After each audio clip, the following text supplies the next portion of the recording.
bien le bonjour, et que la paix soit avec vous.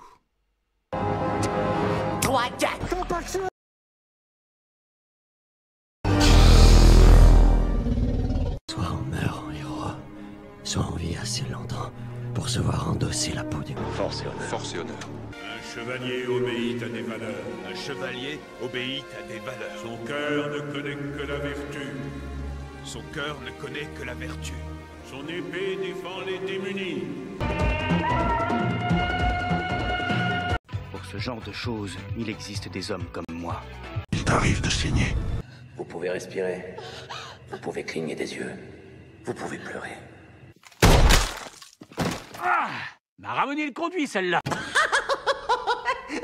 Maintenant que j'ai votre attention, Accroche-toi, petit.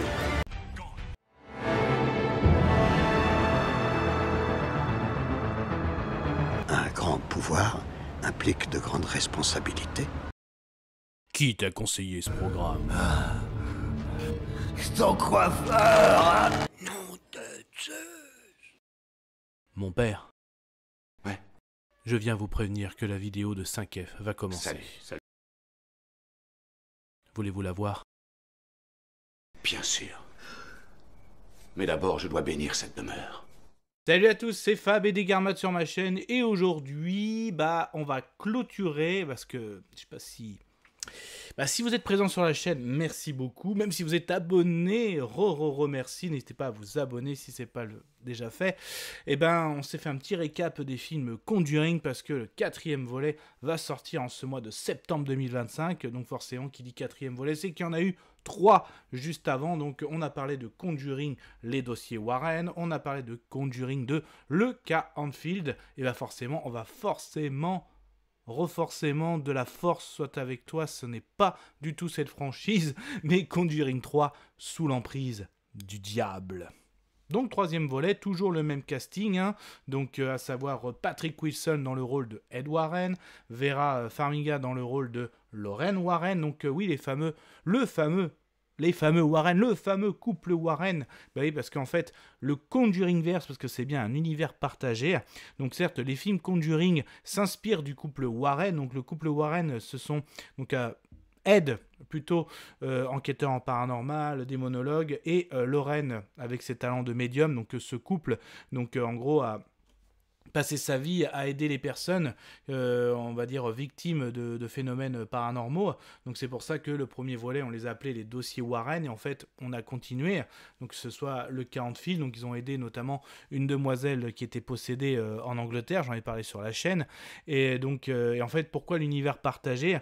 Parce qu'en fait même si les films s'inspirent du couple Warren, surtout les Conjuring, on va dire on a rajouté pour cet univers horrifique des démons, donc par exemple la nonne, la nonne en fait, Valak, ce démon Valak, donc qui a pris naissance dans le 2e volet de Conjuring, qui a après eu ses propres films. Il y a eu un film sur la Dame Blanche aussi, on a eu la trilogie Annabelle, on voit d'ailleurs le couple Warren apparaître, mais voilà, tout ce qui est autour d'Annabelle c'est vraiment fictif, donc il y a beaucoup de fictifs dans cet univers partagé, mais ça s'inspire, le couple Warren ont vraiment existé.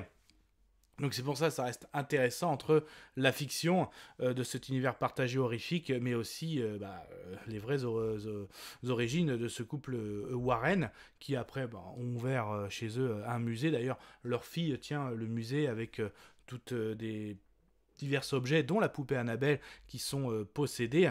Donc là, le 4e volet, potentiellement le dernier, donc avec le couple Warren, va se clôturer.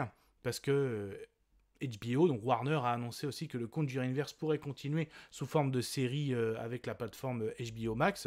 Donc à voir aussi, est-ce que la nonne aura le droit aussi à son 3e volet? Aura-t-on un Annabelle 4 ou encore d'autres films, d'autres spin-offs, on va dire? On verra bien, on pourra en parler au live aussi sur la chaîne. Donc, on va dire Conjuring sous l'emprise du diable, donc 3e volet. Donc là... contrairement aux autres films, là, la séance de spiritisme, on va dire, ou plutôt la séance d'exorcisme, se passe dès le début du film, parce qu'une affaire terrifiante de meurtre en présence du mal, d'un maléfice mystérieux.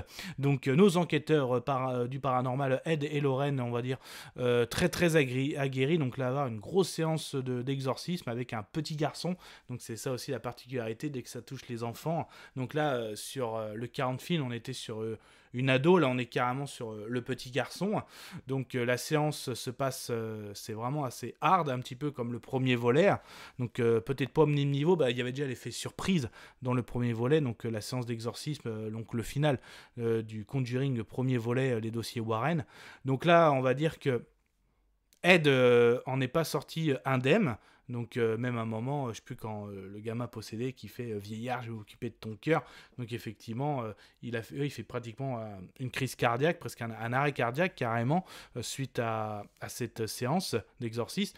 Et en fait, à un moment, le petit David qui est possédé, justement, une autre personne dit prends-moi. Donc quelqu'un en gros qui fait face à la possession de David dit prends-moi, donc le démon s'exécute, et donc là, les jours passent, tout ça, et il va se passer un drame dans cette famille, parce que le couple Warren s'est retiré, étant donné que Ed a fait une crise cardiaque, même un malaise cardiaque, il est hospitalisé, Lorraine est à son chevet, donc les jours passent, et en fait, effectivement, le démon n'est pas parti, il a bien pris possession d'une autre personne, et un meurtre va être commis, effroyable. Nous, on le voit, spectateur, qu'il est possédé, mais dans la vraie vie, ce qui s'est passé, en fait, donc on va dire que ce basculement radical, c'est que c'est la première fois aussi dans l'histoire des États-Unis qu'un homme soupçonné de meurtre va plaider pour pénalement non coupable. Donc parce que j'étais sous emprise démoniaque. Voilà. Donc on avait eu déjà dans le deuxième volet où on va dire le 40 Field, donc certes le deuxième volet est bien sur le 40 Field, donc la jeune adolescente qui est possédée à Londres, mais le film commençait aussi justement par rapport au meurtre d'Amityville, où elle en tant que médium, elle voyait bien que aussi il y avait une possession démoniaque, donc ça fait peut-être un effet répété, mais là c'est vraiment le cas parce que ce qu'on retrouve dans ce troisième volet, c'est que carrément, en plus d'être enquêteur du paranormal, là, on est carrément sur une affaire de justice. Donc là, le couple Warren, qui n'est vraiment, ils sont pas reconnus, donc démonologues ou même en tant que médium, ça reste, ce n'est pas reconnu au sein de la science, que ce soit surtout le côté médium, même le côté enquêteur, ce n'est pas recevable souvent près d'un tribunal. Donc le fait, comment prouver déjà? Il faut qu'il prouve aux yeux de l'avocat pour défendre, on va dire, celui qui va être jugé. Donc et même à un moment, le couple Warren, c'est dommage qu'on voit pas la scène. Après, c'est peut-être le côté Annabelle, parce qu'à un moment, mais comment voulez-vous que je défende cette personne sur le côté possession? Venez dîner chez nous et je vais vous expliquer. Donc à mon avis, lui, on fait visiter le musée. Donc est-ce que c'est dommage, j'aurais bien aimé voir ça, mais est-ce qu'on l'a vu par rapport à Annabelle 3 où justement Annabelle se retrouve dans le fameux musée des Warren? Voilà, ça peut faire aussi un effet répétitif. Bon, donc elle accepte, elle va plaider l'avocat non coupable parce que possession. Et donc là, en fait, le couple Warren va se lancer dans, en plus, ce qu'ils avaient l'habitude d'une enquête sur le paranormal pour aider quelqu'un. Là, ça va être carrément aussi, ils sont dans une affaire de justice, comment innocenter, comment rendre pénalement non responsable. Donc c'est là-dessus aussi que ça change. D'ailleurs, il s'est passé les événements, donc l'exorcisme de David, après la personne qui a accepté que le démon prenne sa place au lieu de David. Donc on remonte les faits, comment David aurait pu être possédé. Donc qui est ce démon? Parce que on l'apprend en démonologie, il faut toujours découvrir qui est le démon pour un peu le vaincre.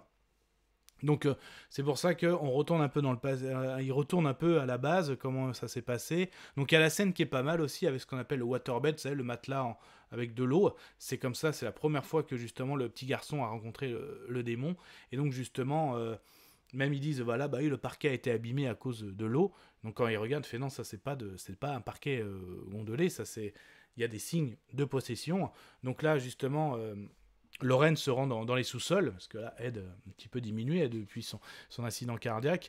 Et donc là, en fait, on va vite se rendre compte qu'on part sur de la sorcellerie, voilà, dans ce troisième volet. Donc il y a des signes qu'il y a eu un sort qui a été jeté. Ensuite, un même sort va être jeté aussi sur Ed. Donc on va retrouver justement quelque chose, des objets qui ont été créés pour jeter un sort. Et donc là, tout ça va remonter sur une histoire avec notamment un prêtre qui a eu un enfant, donc il le dit même, j'ai échoué en tant que prêtre, j'ai échoué en tant que père, parce que oui, c'est sa fille qui a été élevée là-dedans, et c'est là que ça fait un parallèle, parce que aussi les Warren élèvent leur fille comme ça, donc en gros, il y a bien une mise en garde aussi. Donc là, c'est plutôt pas mal. Est-ce que ça a été fait en vrai? Est-ce que justement les Warren ont pris peur un jour pour leur fille? Donc là-dessus, c'est assez intéressant. Ça va en profondeur dans les Warren, mais je trouve que l'enquête, quand même, au niveau rythme du film, c'est intéressant, mais au niveau rythme, ça n'a rien à voir avec le premier et le deuxième volet, je trouve. Voilà, même s'il y a des scènes intéressantes où à un moment, en gros, on va dire, ouais, c'est presque une sorcière. Elle arrive quand Ed et Lorraine sont à la morgue, elle fait revenir une espèce d'une personne qui a été noyée, je pense, elle est gonflée, et en gros, elle est très très gonflée, et elle s'en prend aux Warren. Au début, c'est à Lorraine, après c'est à Ed, carrément au domicile des Warren. Et après, il y a le final, justement, où même Ed est possédé. Donc là, on est vraiment sur le côté sorcière, hein, quand elle lui fout l'espèce de poudre, voilà. Donc là, on est plus sur le côté sorcellerie, jeter un sort, qui justement, elle, cette sorcière qui a fait des rites sataniques, qui a promis, on va dire, à des démons, donc c'est elle qui a fait venir des démons, donc il y a ça aussi. De toute façon, le premier volet, quand tu vois le premier démon, j'ai envie de dire, dans Conjuring, les dossiers Warren, c'était ça aussi à la base, hein, dans cette maison, il s'était passé des choses un peu sorcellerie, c'était inspiré de ça, donc c'est pas non plus quelque chose anodin qui sort de l'ordinaire, c'est possible aussi. Donc voilà, donc un petit peu quand même, ce troisième volet, c'est celui qui est un peu en dessous par rapport aux deux. Donc quand souvent, moi c'est ce que je pensais du Conjuringverse, le premier, le deuxième Conjuring, vraiment le premier ça a été un événement, le deuxième c'était une confirmation, et le troisième ça descendait d'un niveau, pareil au niveau d'Annabelle. Déjà au niveau d'Annabelle, moi ce que j'étais déçu, c'était purement fictif, ça racontait pas vraiment cette histoire, voilà, de cette poupée. La poupée oui, mais encore ils l'ont rendue plus terrifiante que la vraie. Et voilà, et le troisième c'était vraiment le côté de voir le musée aussi des Warren. La nonne par contre, voilà, je trouve que ça remontait bien, le 1 et le 2 est bien, je pense que la nonne aura sa trilogie à voir. Donc, et puis qu'est-ce que ça va donner, un quatrième volet Conjuring, qu'est-ce que ça va donner, Conjuring aussi sur HBO Max, cet univers va continuer à s'étendre. En tout cas voilà, c'était mon avis sur cette trilogie. Donc là on était sur le troisième volet. Bon voilà, vous êtes à jour, vous êtes prêts pour le 4, donc soit c'était on se remet dedans, soit voilà, ça sort au refran la semaine prochaine, mercredi prochain. Donc là, vous avez le temps de vous faire au moins ces 3 films. Si vous voulez faire tout l'univers en avant, là, c'est parti. Là, fermez les volets pour ce week-end. Et donc, comme ça, vous serez prêts pour le 4. Et voilà. Et prenez soin de vous, Kenavo. Je vous souhaite une agréable soirée. Désolé pour le bordel. Au revoir.